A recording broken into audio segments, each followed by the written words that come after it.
हर हर महादेव। हरे कृष्णा राधे राधे। साथियों, कई प्रश्न ऐसे आए हैं जिनका उत्तर लिख करके देने में दिक्कत हुई, तो उसी पर मैंने वीडियो बनाने के लिए सोचा है कि आज उसी पर मैं वीडियो बनाऊं। वही वीडियो मैं बनाने जा रहा हूं आप लोगों के सामने। उसी वीडियो को लेकर के मैं हाजिर हो रहा हूं। साथियों, प्रश्न 2-4 हैं, 5 हैं, कई हैं, लेकिन हम 1-2-4 प्रश्न जो ले पाएंगे उन्हीं को लेंगे। तो पहला प्रश्न आया हुआ है कि मैं तो इतनी पूजा पाठ करता हूँ, भक्ति भाव में लीन रहता हूँ, फिर भी मेरे साथ गलत ही क्यों होता है? भगवान सारी परेशानियाँ मुझे ही क्यों देता है?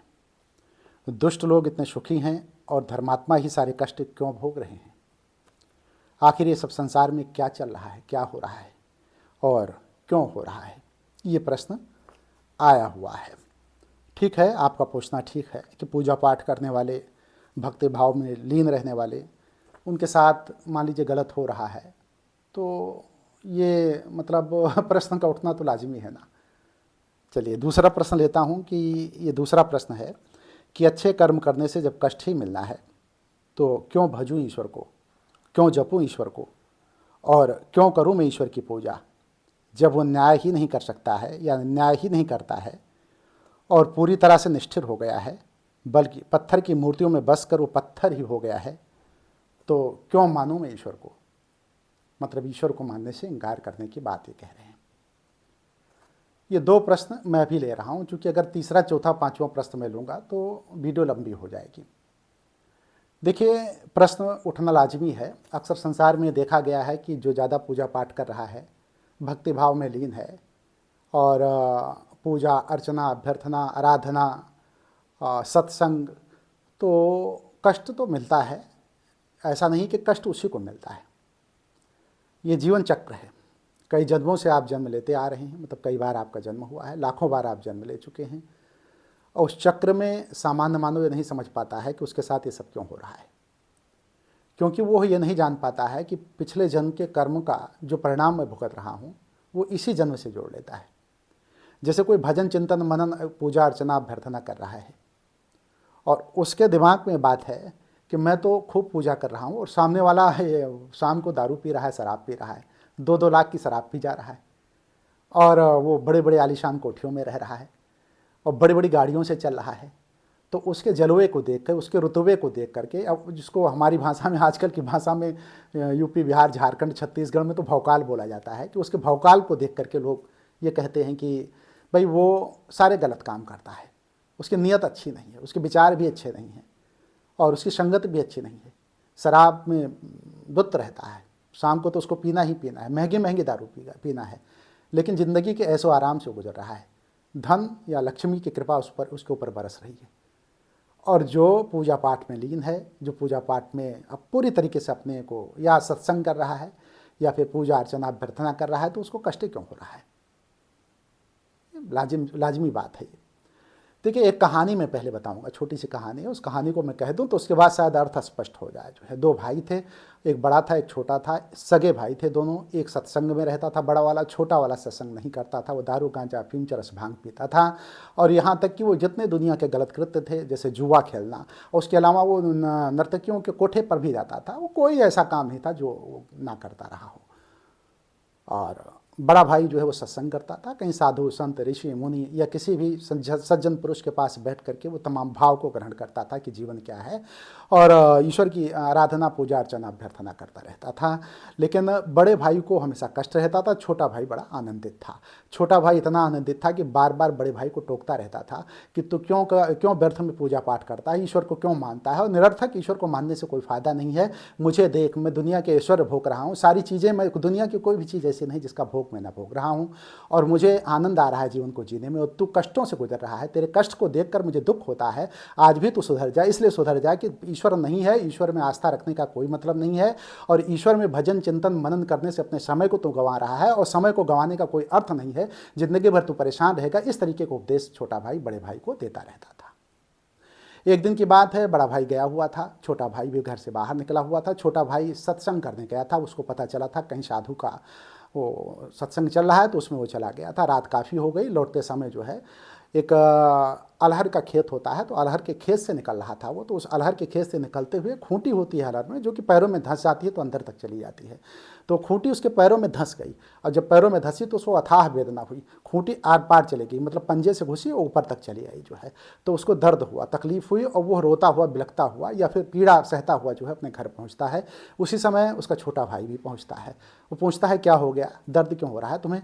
तो उसने बताया कि मैं सत्संग सुनने गया था, सत्संग काफ़ी अच्छा था, ये भी उसने बताया। लेकिन आते समय अरहर के खेत से होते हुए जब मैं आ रहा था तो नुकीली खूंटी एक गड़ी जो है, जिसकी वजह से मेरा पैर पूरा का पूरा छलेदी हो गया है, आर पार हो गया है, और बड़ा दर्द हो रहा है। मुझे या तो सुबह उठते ही किसी डॉक्टर को दिखाना पड़ेगा, या कोई उपाय भी हमें करना पड़ेगा, दर्द बर्दाश्त नहीं हो रहा है। तो बड़ा भाई उसकी खिल्ली उड़ाने लगा। बड़ा भाई कहने लगा कि क्या बेवकूफ़ी वाला तुम काम करते हो, देखो तुम सत्संग करने गए थे, सत्संग करके लौट रहे हो, लेकिन दंड तुम्हें मिल रहा है।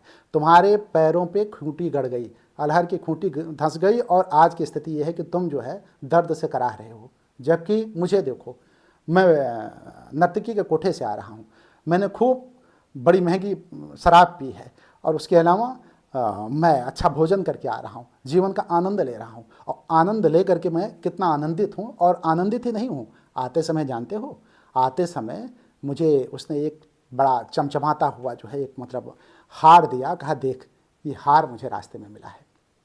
और कहते हैं ना, ये चूँकि कहानी पुरानी है, उस कहानी के अनुसार जो है वो 9 लाख का हार था, आज को 9 करोड़ का हो गया होगा, 90 करोड़ का हो गया होगा। लेकिन उस ज़माने में जब ये कहानी बनाई गई थी, तो उस समय जब ये बात आई थी जो है, तो उस समय 9 लाख मतलब 9 लखा हार पहले बड़ा प्रसिद्ध होता था साथियों। तो 9 लखा हार जो है उसको मिला था। मतलब जो व्यसन कर रहा है, जो गलत कृत्य कर रहा है, जो पापाचार कर रहा है, जिसको सत्संग नहीं करना है, जो दारू पी रहा है, जो गांजा पी रहा है, जो अफीम चरस भांग खा रहा है, और जो नर्तकियों के कोठे पे जा रहा है, जो जुआ खेल रहा है, उसके साथ क्या हो रहा है? उसको सोने का हार, हीरे का हार, ये सब मिल रहा है। और जो सत्संग कर रहा है, जो करुणा भाव रखता है, दया भाव रखता है, प्रेम भाव रखता है, सहिष्णुता रखता है अपने अंदर, तो उसको क्या मिल रहा है? और साधु के सत्संग को सुन के वापस भी आ रहा है, तो उसको क्या मिल रहा है? उसके पैरों में खूंटी धंस जाती है, और खून से लहूलुहान हो जाता है, दर्द और वेदना उसको जो है झेलनी पड़ रही है। अब यहाँ बड़ा विचित्र बात है, दर्द किसको हो रहा है? जो सत्संग कर रहा है। आराम कौन कर रहा है? जो दारू शराब गांजा अफीम चरस भांग खा रहा है। ये बात जो है बड़े भाई के समझ में नहीं आई। बड़े भाई ने इसका निस्तारण करने के लिए सबसे बड़े ज्योतिषी के पास हो जाकर जाता है, और अपनी कुंडली और बड़े छोटे भाई कुंडली दोनों लेकर के जाता है। और कुंडली लेकर के जब वहाँ पहुँचता है, तो कुंडली देखने वाले ज्योतिषी कहते हैं कि पहली कुंडली जैसे ही उन्होंने देखा, तो उन्होंने कहा कि अरे अरे, ये कुंडली को मेरे सामने पेश कर रहे हो, ये आदमी तो मर चुका है, मरे हुए की कुंडली मुझे दिखाना चाहते हो। और छोटे भाई की कुंडली जैसे उसने देखा, चूंकि वो बड़े भाई की कुंडली थी, बड़ा भाई को ज्योतिष के अनुसार वो था कि वो मर चुका है, तो ज्योतिषाचार्य कह रहा है कि मरे हुए की कुंडली मुझे दिखाना चाहते हो। और छोटे भाई की कुंडली जब उसने दिखाया, तो ज्योतिषाचार्य कह रहा, अरे ये तो गजब की कुंडली है, आश्चर्य आश्चर्य घोर आश्चर्य, ये कहाँ है ये बंदा, इस बंदे को मुझसे मिलाया जाए, ये तो इसका तो राज तिलक होने वाला है, ये तो राजा बनने वाला है, और अभी से मैं उसके नज़दीक पहुंच जाऊंगा तो इतना बड़ा राजा मुझे धन धान्य वैभव से परिपूर्ण कर देगा, मेरी भी प्रसिद्धि और ख्याति और मेरा ज्योतिष का ज्ञान विराट हो जाएगा, दूर दूर तक फैल जाएगा, और इससे मुझे जल्दी मिलाओ। तो बड़ा भाई कहता है ज्योतिषाचार्य से कि ना तो ये राजा होने वाला है, और ना ही जो कुंडली आपने देख करके कहा कि इसकी मौत हो गई है, ये मर गया है, आपने बताया कि मर चुका है, और ना ही ये मरा है। तो ज्योतिषाचार्य कह रहा है कि कुंडली कभी झूठ नहीं बोलती, ग्रह नक्षत्र और तारे की चाल के हिसाब से दुनिया चलता है, देश चलता है, और लोग चलते हैं, जीवात्माएं चलती हैं, जितने भी जीव हैं, जितनी भी क्रियाएं हैं, वो सब ग्रह नक्षत्र तारों के अनुसार से होता है। किसी भी मायने में इस व्यक्ति की मौत हो चुकी है, और किसी भी मायने में उसको राजा बनना है। तो बड़े भाई ने कहा कि जिस व्यक्ति को तुम कह रहे हो, ज्योतिषाचार्य से कहते हैं, वो तुम्हारे सामने ही खड़ा है, मैं स्वयं, मेरी ये कुंडली है जो है, और जिस व्यक्ति को तुम राजा बनने की बात कह रहे हो, वो मेरा सगा छोटा भाई है। समझ में नहीं आया पूरी बात। ज्योतिषाचार्य की जब समझ में नहीं आई, तो उसने कई प्रश्न किए उस व्यक्ति से, बड़े भाई से, और प्रश्नों के बाद जो उत्तर निकल के आया, चूँकि मंथन उसने किया और चिंतित हुआ, परेशान हुआ कि कुंडली झूठ कैसे बोल रही है, तो पूरा कुछ जानने के बाद, घंटों उस पर अध्ययन करने के बाद ज्योतिषाचार्य ने बताया ध्यान दीजिएगा, यहाँ पॉइंट भी नोटेड, ये प्रश्न का उत्तर आने वाला है, इसलिए मैं कह रहा हूँ। जो प्रश्न पूछा गया था कि इतनी पूजा पाठ में करता हूँ उसका, और ये कि अच्छे कर्म करने वालों को जब कष्ट होता है तो उसका उत्तर यहाँ आने वाला है। और ये उत्तर जो है स्पष्ट है, इस उत्तर से शायद बात स्पष्ट हो जाएगी। तो वो कहता है ज्योतिषाचार्य कि देखो, तुम्हारी मृत्यु निश्चित थी, प्रारब्ध में लिखा जा चुका था, और मृत्यु निश्चित थी तो मौत होनी ही होनी थी। लेकिन तुम्हारा पुण्य प्रताप इतना प्रबल हो गया, तुम्हारे सत्कर्म इतने प्रबल थे, पूजा पाठ ध्यान चिंतन मनन पूजा अर्चना अभ्यर्थना जितना मन इतना ज़्यादा हो गया था कि आपका पुण्य प्रताप प्रबल हो गया, और उस पुण्य प्रताप के प्रबल होने से आपकी मौत टल गई। देखिए, प्रारब्ध टल भी सकता है, इसको ध्यान दीजिएगा। कई लोग हमसे प्रश्न करते हैं कि प्रारब्ध को टाला जा सकता है क्या? तो यहाँ प्रारब्ध टल रहा है। मौत सुनिश्चित थी, प्रारब्ध में लिखा जा चुका था, लेकिन मौत सुनिश्चित होने के बाद, प्रारब्ध में लिखे जाने के बाद भी मौत यहाँ पे टल रही है।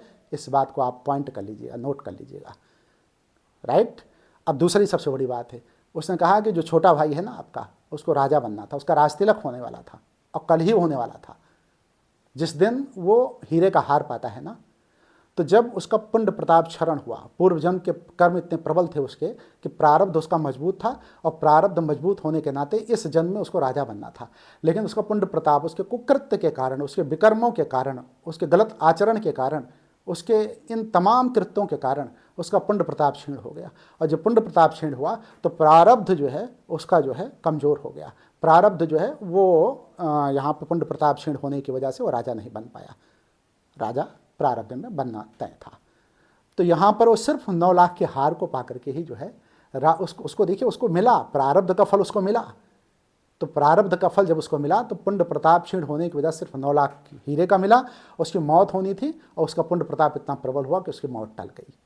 देखिए, यहाँ कुछ लोग ये भी कहते हैं, फ्री विल की बात आती है कि क्या कर्म करने की स्वतंत्रता व्यक्ति को है? तो यहाँ पे इसका भी उत्तर आ जा रहा है, मनुष्य को कर्म करने की स्वतंत्रता है। अपने कर्मों से वो अपने को अच्छा मतलब प्रबल और सबल कर सकता है, अपने कर्मों से ही वो अपने को निर्बल कर सकता है। यही है फ्री विल। मतलब आप स्वतंत्र हैं कर्मों को करने के लिए। यदि आपका आचरण आप दुरुस्त है, आपके अंदर सज्जनता है, करुणा है, दया है, तो आप जो है पूरी तरीके से अपने कर्मों को प्रबल करके, जो भी कर्म आप कर रहे हैं उसको प्रबल करके, अच्छे पुण्य प्रताप को प्रबल करके अच्छा जीवन गुजार सकते हैं। तो उन लोगों से मैं कहना चाहूँगा जिनके मन में डाउट है कि हम सिर्फ प्रारब्ध के वशीभूत होकर के आचरण करते हैं, ऐसा नहीं है। प्रारब्ध जो है वो तो है ही, उसके पुण्य प्रताप को प्रबल करके प्रारब्ध को टाला जा सकता है।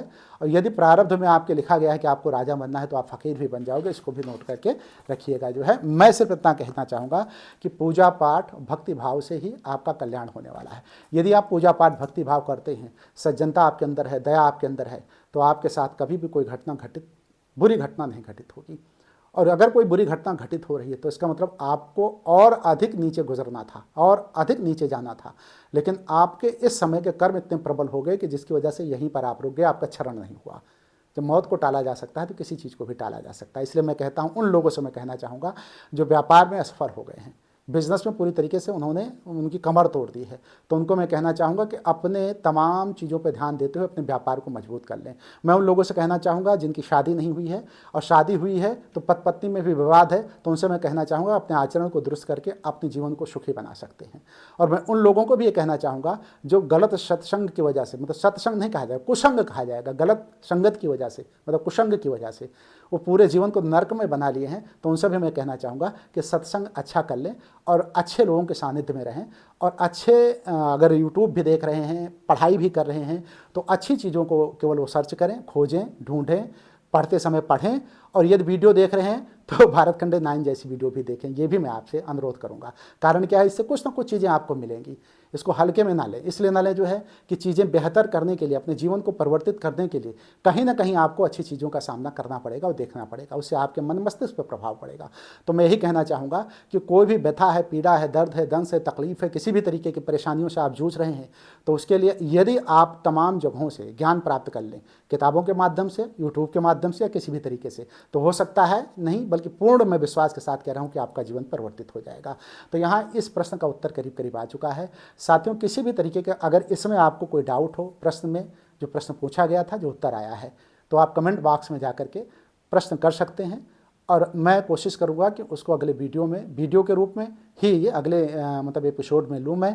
और यदि मैं एपिसोड में नहीं लेता हूँ तो आपके प्रश्नों का उत्तर मैं लिखित तौर पर देने के लिए कोशिश करूँगा कि मैं दूँ आपको। एक चीज़ तो ये हो गया, और दूसरा जो है मैं आपसे अनुरोध करूँगा कि आप भारत खंडे 9 को सब्सक्राइब भी कर दें, यदि सब्सक्राइब नहीं किए हैं तो, और इसको शेयर कर दें, और साथ साथ अन्य लोगों को भी प्रोत्साहित करें कि वीडियो देखें और अपने जीवन में परिवर्तन लाएं।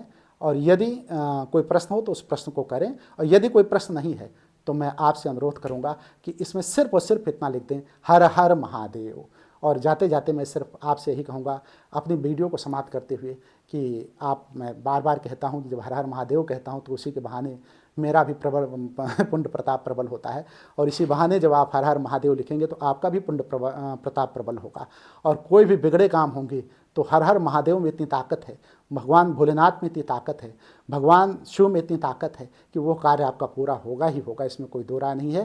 क्योंकि पॉजिटिविटी आएगी आपके अंदर, और जब पॉजिटिविटी आती है तो सारे रुके हुए काम होने लगते हैं। और मैं निश्चित कह सकता हूँ कि हर हर महादेव लिखने से ही आपका कल्याण सुनिश्चित होना शुरू हो जाएगा। वीडियो को आप देखने के बाद हर हर महादेव जरूर लिखें। और अंत में जाते जाते मैं आपसे कहूँगा, हर हर महादेव।